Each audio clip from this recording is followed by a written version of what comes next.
This particular case scared me half to death. Not that I would die, but something just as bad, where I might be to blame. I was working street crimes in an undercover car, riding around the housing projects looking for drug dealers. It was in the time when crack cocaine was everywhere. I pulled into one complex, which was about 10 two-story buildings separated by some green space. Very similar to some of the buildings featured in the TV show The Wire. I saw a thickly built man standing in the back of a parking lot. I gave him a quick, "What's up?" sign by holding my hands out the window, palms up. He quickly motioned to me to park in the back parking lot. I got out of the car and walked up to him. The dealer said, "What do you need?" I said, "What do you got? I'm looking for rock." We negotiated for a $20 rock, or crack cocaine, and I pulled out a 20, and he opened his hand and showed me a handful of small pieces of something that looked like crack, and I picked one. The next thing I did was really stupid. I went against all my training and attempted to make an arrest from the undercover position. That's a big no-no in narcotics. I had a partner waiting, scrunched down in the car as backup, so I went for it. I grabbed the hand with the rocks and pulled my other hand out of my coat pocket, which had handcuffs which were loaded. That's a term we use for holding a pair of hinged cuffs in a position where you can just strike the person's wrist with the cuff and it will snap onto them. I was confident that once I got one cuff on, I could take him to the ground using the leverage of the hinged cuffs. Before he knew what had happened, the cuff hit his wrist and he was mine, or so I thought. As the cuff flipped around his wrist, it caught on his jacket sleeve and flipped back open. From that point, the fight was on. He wasn't trying to hurt me, but he was trying to get away. It was a 2-minute, all-out wrestling match between the dealer, my partner, and me before we could get him in cuffs. I was so tired, I can remember just laying on him for a minute or two, totally out of breath. But that wasn't the scary part. We scooped up some pieces of crack off of the ground as evidence and transported him to the station. He kept saying they were phony and weren't actually cocaine. My partner left and I stayed to process this guy on a sale charge and put him in jail. In the processing room, there was a metal bar which was bolted to the wall next to a bench, which was also bolted down. The bar ran horizontal and was about 4 foot long and 3 feet off the ground. He sat on the bench with one wrist cuffed to the bar. I started processing and the guy asked me for a drink of water. I see him trying to wet his lips with his tongue, so I go into the next room to get him a drink. When I return, he's hanging by his wrists still attached to the bar, and he has his eyes rolled back in his head, and he's shaking. To put this in context, about a year prior, we had a suspect who died in an ambulance on the way to hospital after passing out in the very same room, cuffed to the very same bar, from a drug overdose. The people of our city went into an uproar, and we had protests, marches, and civil unrest for probably 3 weeks. It was now clear that this guy must have eaten a lot of crack cocaine during our wrestling match. We weren't waiting for any ambulance. I carried him to a patrol unit and raced him to the hospital, just about 2 miles away. I can't start to describe the sheer panic of knowing you're racing a dying person you just fought with to the hospital. I honestly thought he would die, and it would be my fault. Why did I try to arrest him while I was undercover? I could have arrested him on the sale charge at any time. Now he may die, and it was because I broke an important rule of undercover work. I had a very long night as his blood pressure was off the charts, with the high number being over 200. I was sure he was going to die, and I would be found responsible for his death. They pumped his stomach and did some other things to get his blood pressure down, and he survived. The attending doctor said it was a very close call, and he cheated death this time. ER doctors and nurses are heroic. When he woke up, I was there, and I told him he scared me half to death. He laughed. I sat with him most of the night, and we talked. He was still my prisoner until he was cleared.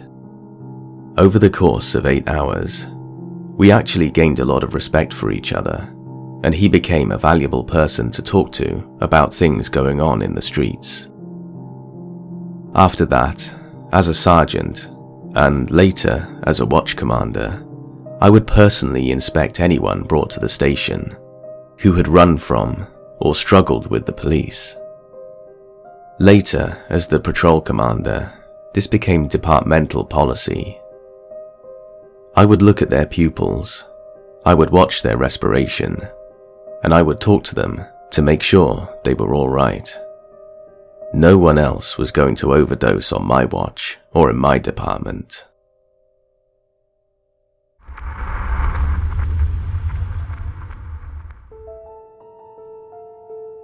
I'm not an officer, but I work as a CSI for PD. I was on third shift and was watching our call queue. We can see all the calls that come through the department.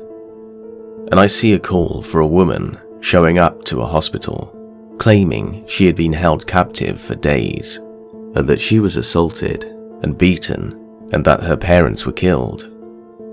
Now, at the time, my other investigators were thinking she's maybe a little 73. 1073 is our code for mental issues or unstable. So we just kind of go, okay, crazy lady. We have a tough job. Humor helps a lot. Well, we switched to that particular channel. Our city is divided into divisions to be able to better patrol these areas. And she gave her address, and so an officer was going to check the welfare of the residents to see if her story was checking out. We come to find out she was telling the truth. The officer noted blood coming from the garage. Her mother was bound and dead upstairs. There was a bedroom with cables and chairs and other ligatures that were used to hold her captive. And we come to find out her father was also killed and put in the trunk of her car. She didn't realize when she drove to the hospital that her father was in the trunk. I've seen quite a few scenes and such, but when I walked into that house, I just had a feeling that some awful things happened in there.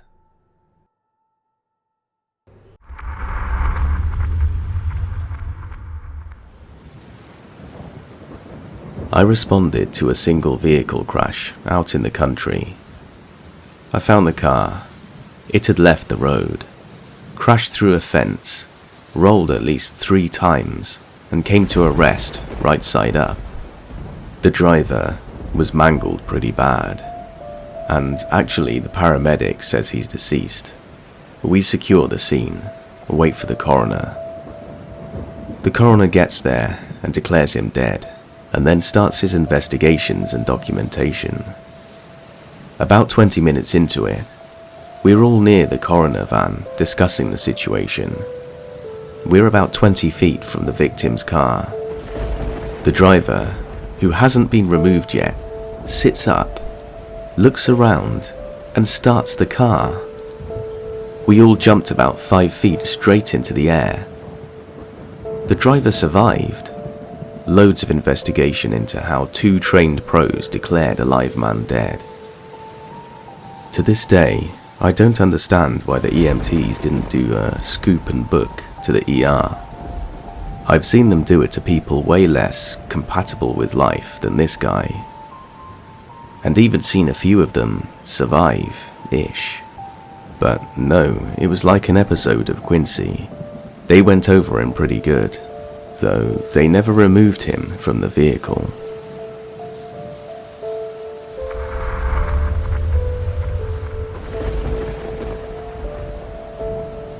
I had a case I worked as a detective where a woman who had been divorced for 2 years suspected her ex-husband had come in and gotten into her computer.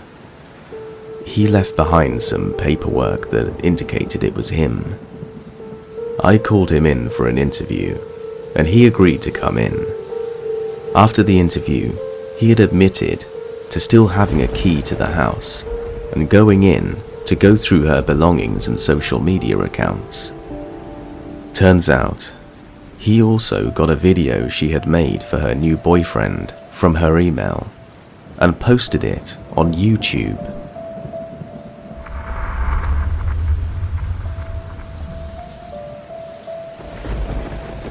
I was working an off-duty job at a local theme park.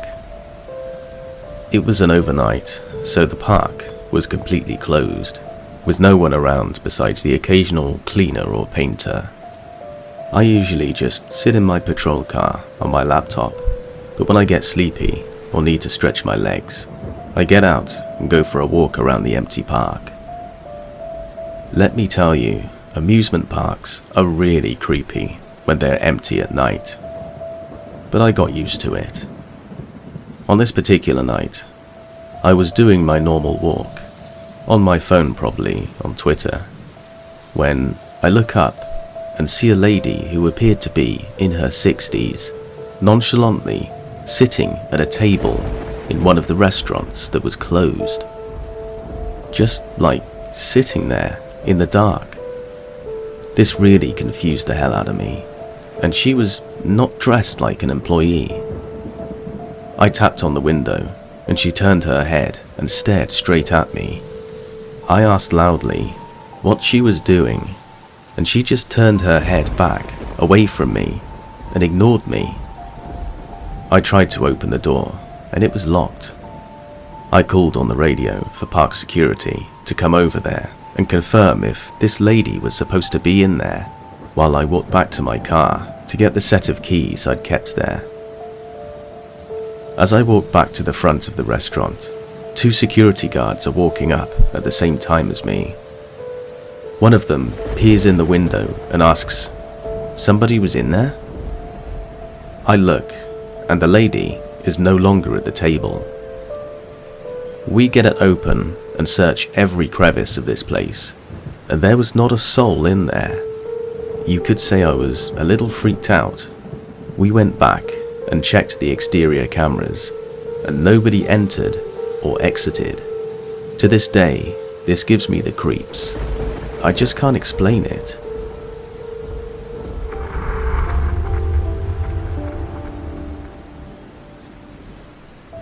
I'm not a cop, but I did hear this from a cop.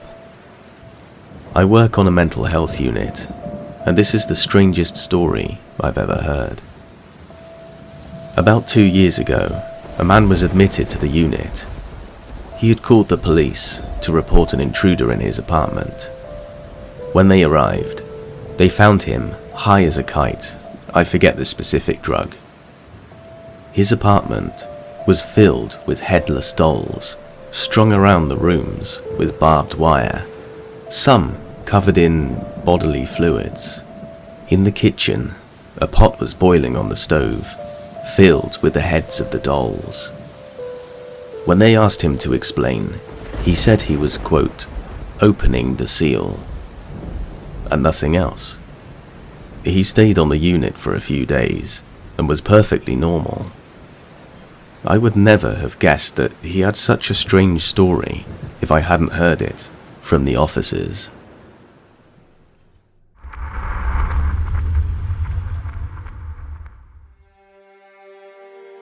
My best friend from high school is now a cop in Detroit. Within his first year, he's been bitten, stabbed, shot, and witnessed horrible things that could only happen in Detroit. There is one story he told me that I'll never forget. He and his partner had been called out for a welfare check. 2 young boys had not shown up at school for over a week. They arrive at the boys' apartment and hear noises on the inside, but no one coherently responding to their calls. After receiving permission from HQ, they break in and finds the apartment filled with garbage and bottles of human waste. On the sofa was the mother, dead from overdose. There was a man, presumably the father, down the hall, half naked, and shouting how it was the coming of Jesus and how all sinners were going to die.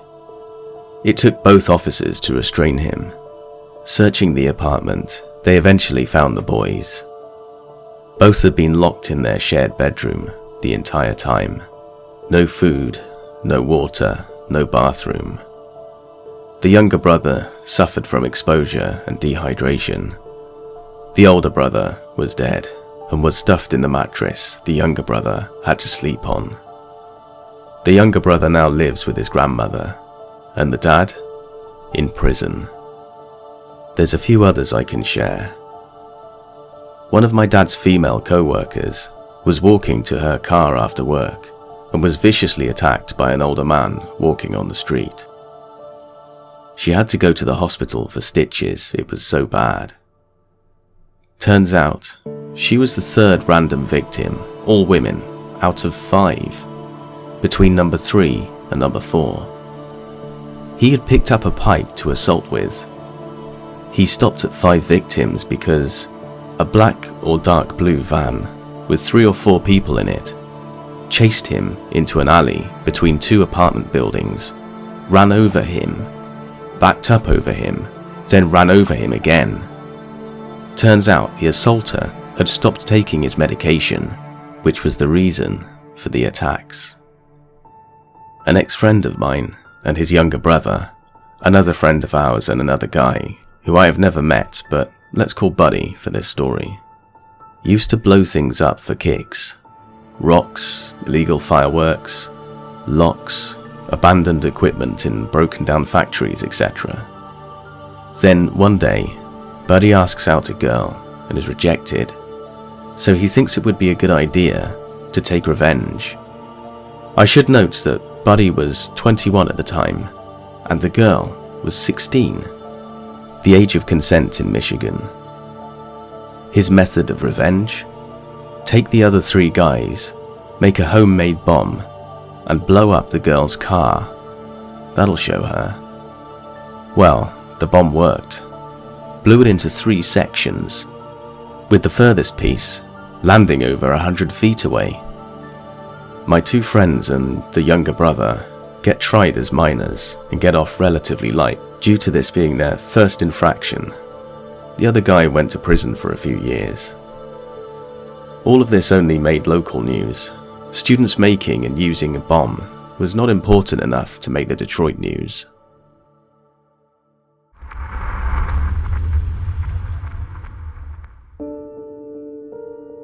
My partner and I get a radio call for a welfare check. The ex-boyfriend called because he received texts from his ex stating that she wished it wouldn't have ended and that she could no longer go on without him. We get to her place and knock and pound, etc. No answer. We call the number the ex provided and get an answer and a hang-up, so we hear it from the outside window and know she's in there. We say we're going to break the door down if she doesn't answer. We hear some slurred mess of speech. The door unlocks, but doesn't open.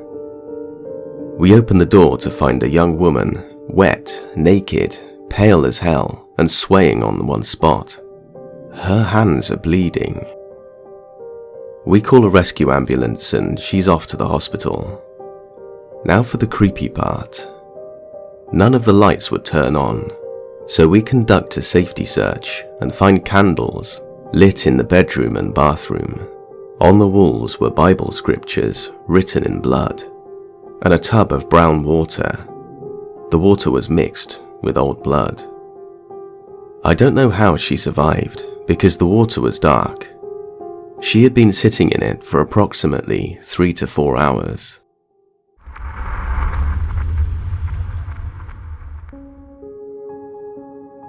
I'm one of those kinds of people who believes in doing good for others when you can, because karma has a way of coming back at you, eventually.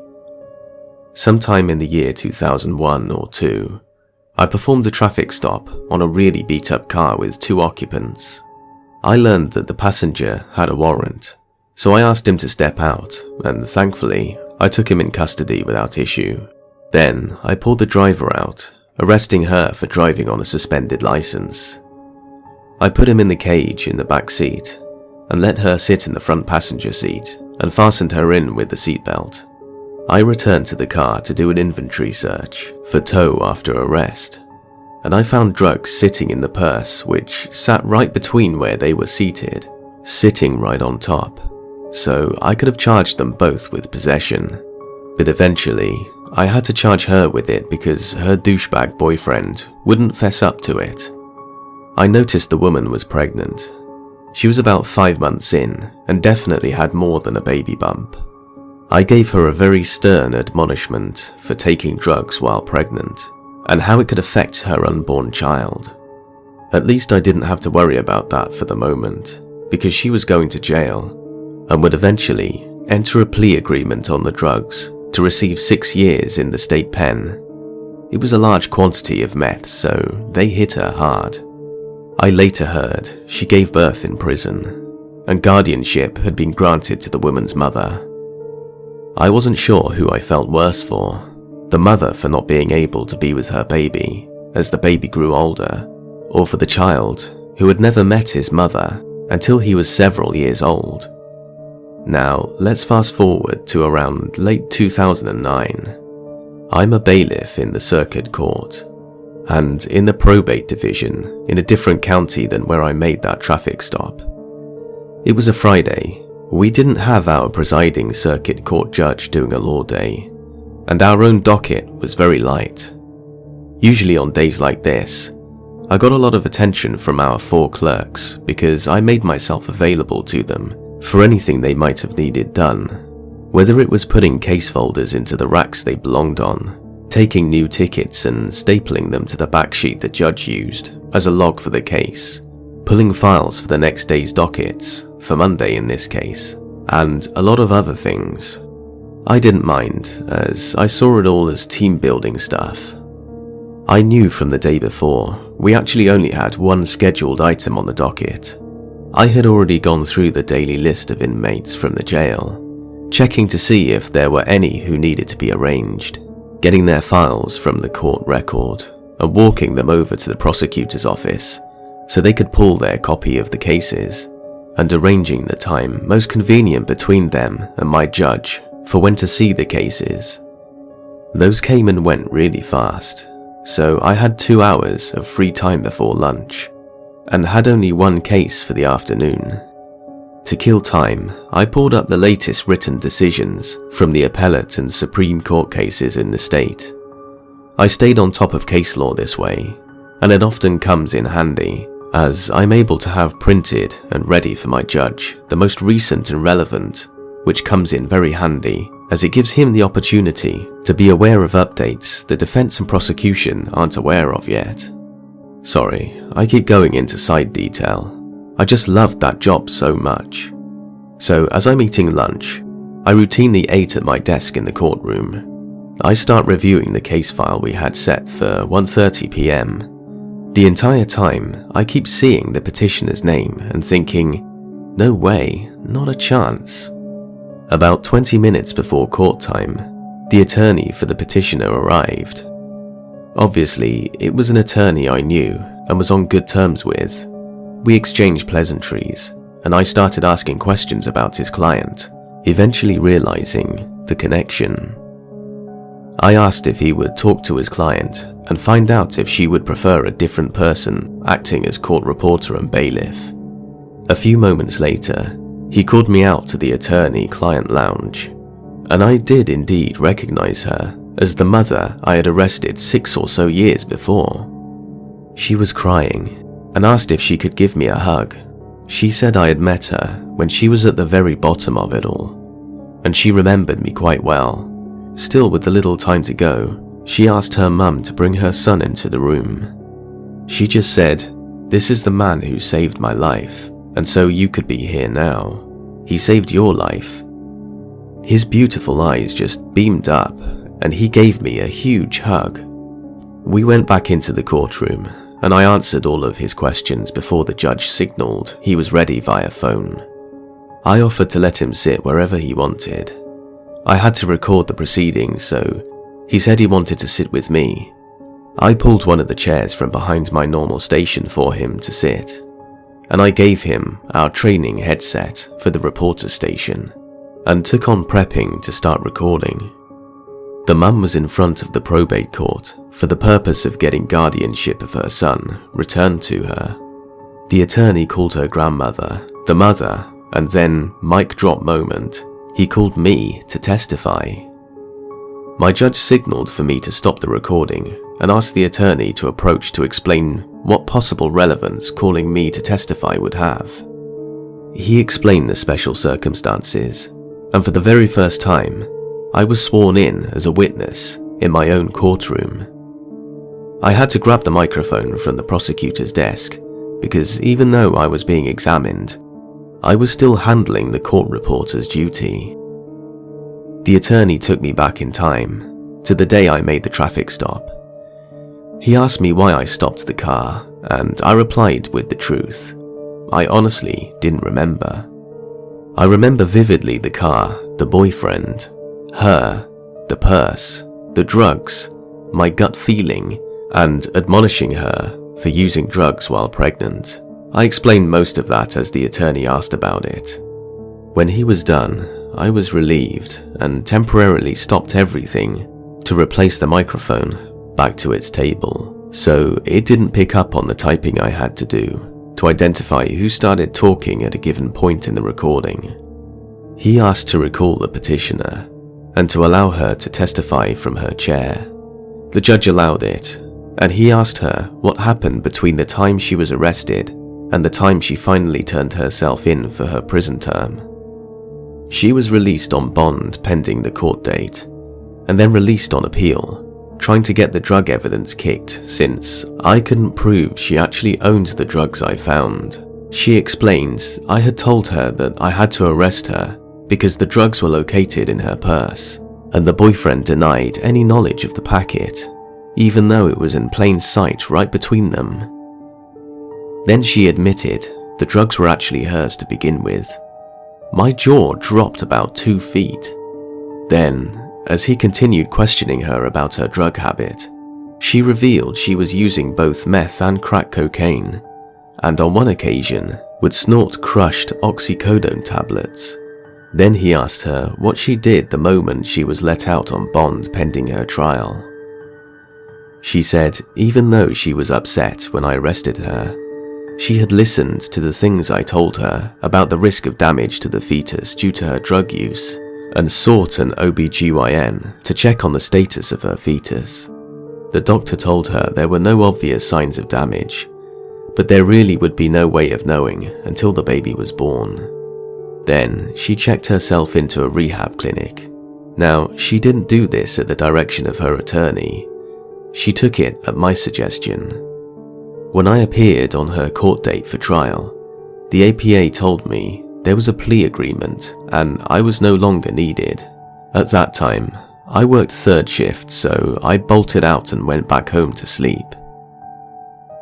I thought about her on occasion, wondering what happened with the baby. She said she thought about me every time she called her mum and wanted to listen to her baby. Soon, he was a toddler.